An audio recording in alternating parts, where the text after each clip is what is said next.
The snow came sideways, sharp and restless, sweeping through the cottonwood trees like it had a mind of its own. It erased tracks off in hills and made the world feel empty and far away. In that moving white silence walked a woman alone. Her skirt was dark with soot. Her boots were torn and stiff. Her shoulders were thin under a worn shawl that no longer held warmth. But she kept walking, one step after another, as if stopping would mean she vanished completely. Her name was Marble Jameson. She had been walking since before sunrise, passing wagons that never slowed and homes that shut their doors when they saw her coming.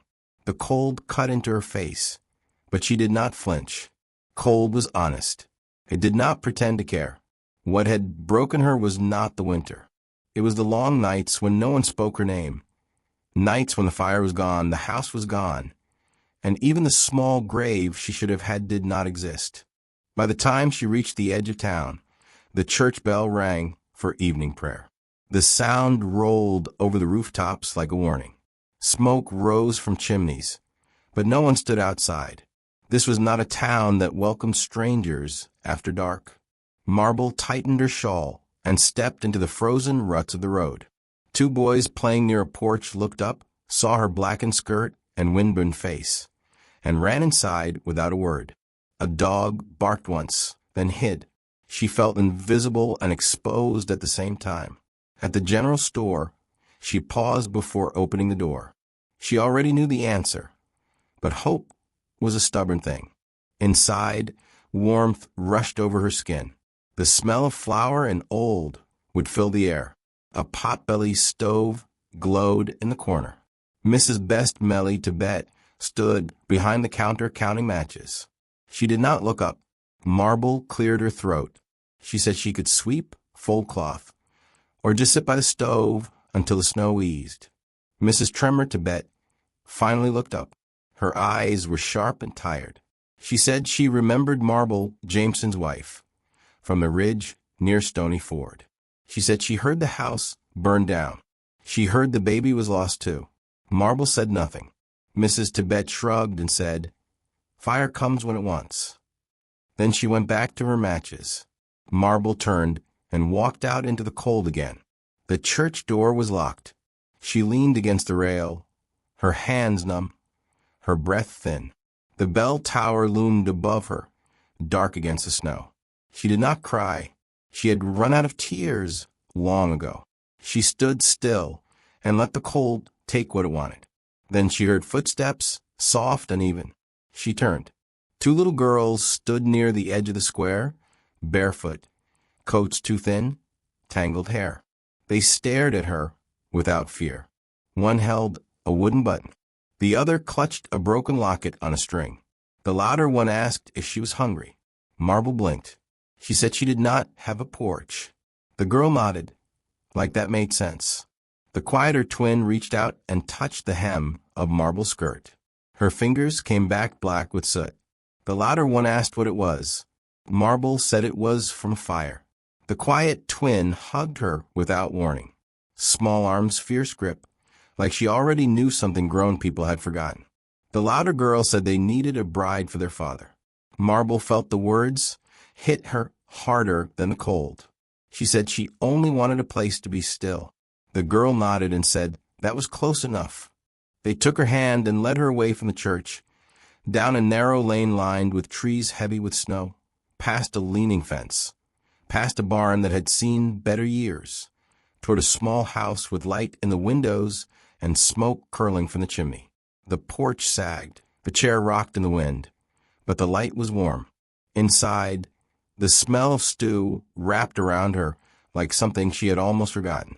The girls ran ahead, shouting that they brought a bride. A man stood up from a bench near the fire. Tall, broad, quiet. A scar crossed his brow. He looked at Marble without suspicion, without welcome, just seeing her. He pointed to a chair by the hearth. She sat. The heat sank into her bones and burned in a way that felt holy. He set a bowl of stew beside her and walked away. Later, when the girls slept tangled together, Marble stood to leave. The man stopped her at the door and asked if she had somewhere better. She did not. He told her to stay until she did. She slept in a small room that smelled of cedar and soap. Someone had thought ahead. She did not sleep much, but she listened to the house, to the quiet breathing of children, to the soft sound of a man shaping wood in the dark. In the morning, her boots were cleaned. The ash was gone. She sat on the porch while the girls chased chickens. The man stepped out and said he would fetch wood. He asked if she knew how to make bread. She said she did once. He said she could teach the girls if she was staying. She asked his name, Colt. He did not ask for hers. And for the first time since the fire, Marble did not feel like a ghost passing through someone else's life. Morning came slow to the little house near the cottonwoods. Frost clung to the window edges and pale light spilled across the wooden floor like something careful not to wake anyone. Marble rose before the sun, her body stiff but her chest lighter than it had been in months. The cold in the room was sharp honest. It reminded her she was still alive. She stepped into the main room and found Colt already awake. He stood by the stove, heating water, his back straight, his movements quiet and sure. He did not speak. He only set a tin cup of coffee beside her. It was bitter and hot. She drank it slowly, letting the warmth spread. The twins shuffled in soon after, hair wild, eyes heavy with sleep. Josie climbed onto the bench and tucked her feet beneath her. June brushed her sister's hair with a bone comb, careful in a way that surprised Marble. Colt pulled on his coat, took his axe, and stepped outside without a word. The door closed behind him like a sentence left unfinished. Marble cleaned the cups and warmed leftovers too. The girls watched her closely, as if she might vanish if they looked away too long. June asked if she knew how to braid hair. Marble said yes. The girl sat between her knees, and she worked through the knots with slow fingers, telling small, soft stories she did not remember learning. And the girls laughed. Josie leaned back into her like it was the safest place in the world. When Colt returned, he paused in the doorway. Marble felt his eyes on her back but did not turn. Later, she found her boots by the hearth, oiled and stitched where the leather had split. He had not asked if she planned to stay. He was already acting as if she might. That evening she offered to cook. The stew was thin and a little too salty, but the girls ate every bite. Colt ate in silence. Afterward, Marble noticed an apron hanging on a hook near the pantry. Old, soft, once white. She did not touch it. She used a towel instead. That night, the girls woke crying. Nightmares. Josie clung to Marble's neck, her body shaking. June pressed close, tears soaking Marble's sleeve. Colt stood helpless in the doorway. Marble sat with them, rocking, humming a tune with no words. They fell asleep against her. She did not move until morning. Days passed. Not fast, not slow, just steady. Marble learned the rhythm of the house. When the stove needed tending, which board creaked on the porch, how Colt spoke, little but noticed everything. He did not ask her to stay. She did not ask her to leave. She baked bread one morning. It split and browned too fast, but the girls tore it apart with joy. Colt ate a piece and nodded once. It felt like praise. One afternoon, June asked if they could call her Mama. The word hit Marble like a sudden fall. Colt looked up sharp. Josie only said Marble smelled like home. Marble told them maybe just Marble for now. They accepted it easily. Later that week, she rode into town with Colt. They spoke little. The silence was not heavy, just unfinished. At the general store, Mrs. Tibbet saw them together and smiled the way sour things do. She said it was quick, wasn't it? Colt said nothing. That silence hurt more than the words. That night, Marble sat on the porch while the fire crackled inside. Colt joined her. He said he should have answered the woman. He said he did not think it mattered. Marble told him it did. He listened. The next morning, he said her name out loud for the first time. Marble. It settled into her like something earned. Spring crept in slow. Snow melted into mud. Wagons returned. So did voices. Gossip moved faster than the thaw. In town, Marble heard whispers that she was pretending, that she was warming a man's house without a ring, that children needed truth. She kept her chin up. She brought flowers home. She brushed the girl's hair. She mended shirts. Still, the words followed her like smoke. One morning, the twins fought in town. A boy said Marble was not their mother. June pushed him. Josie bit him. By evening, the sheriff came riding up. He spoke to Colt on the porch. He said folks were uneasy. He said children needed a woman with a proper place. Marble folded a blanket and listened. Colt said little. The sheriff rode away. That night, Josie asked if they were bad. Marble told her no. She said she was not their mother, but she was here, and she wanted to be. Josie cried anyway. Later, Marble stood on the porch with Colt. She asked him what she was there for. He told her what she did. He did not name her place. She asked if he would ever ask her to stay. He asked if she would say yes. She said not yet. She said she needed to remember who she was first. He accepted that. A storm came without warning. Wind howled. Snow fell thick and wet. The twins ran for the barn. Josie lost a carving by the creek and went looking for it. Marble went after her despite the cold biting deep. She found Josie huddled behind a rock, shaking, crying over the lost wooden bird. Marble pulled her close and told her she mattered more than any carving. She carried her home through the storm, legs burning, breath thin. Colt opened the door before they reached it. He took Josie into his arms and looked at Marble like she had brought back something sacred. That night, by the fire, Colt told her the bird was the first thing he had made since his wife died. Marble told him she never got to bury what she lost. Only ash remained. He listened. He showed her a small box. Inside were names the girls had written. Try and spell hers. Crooked letters, backward shapes. But hers. Marble placed her burned wedding ring on the mantel. She said she had been someone else once. Colt asked who she was now. She said she did not know, but she thought the girls did. Outside, the snow kept falling. Inside, the fire burned steady, and though the town watched and whispered, something in that house had already begun to take root, quiet and stubborn, like a promise no storm could easily erase.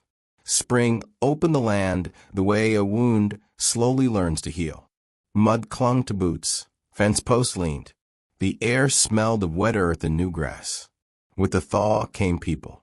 Wagons rolled again. Doors opened and tongues loosened. Marble felt it in town before she heard it spoken. Eyes lingered too long. Smiles tightened. Her name moved from mouth to mouth like something being tested for weakness. She did not stop going. She bought flour and needles. She stood straight. She came home. One afternoon, 3 men rode up to the gate. Their horses were strong. Their faces were not kind. At the front was Hiram Blass, a neighbor who had always measured others by what he could take from them. Colt was chopping wood when they arrived. Marble was shaking out a quilt on the porch. The twins were inside threading buttons onto string. Hiram tipped his hat and smiled thinly. He said the town was uneasy. He said it did not look right a euro, a woman living in a man's house without a name to back it. He said children needed order. He said land disputes had a way of returning when folks stopped acting proper. Colt stood still, axe resting in the stump. He said nothing. Marble stepped down from the porch. Her voice did not shake. She said she had earned her place with work and care. She said she had knelt in mud to find a child in a storm. She said names written on paper had never kept anyone warm at night. Hiram laughed once and said the town would be watching. After they left, Marble's knees gave out not from fear, but from the weight of standing up after so long bent low.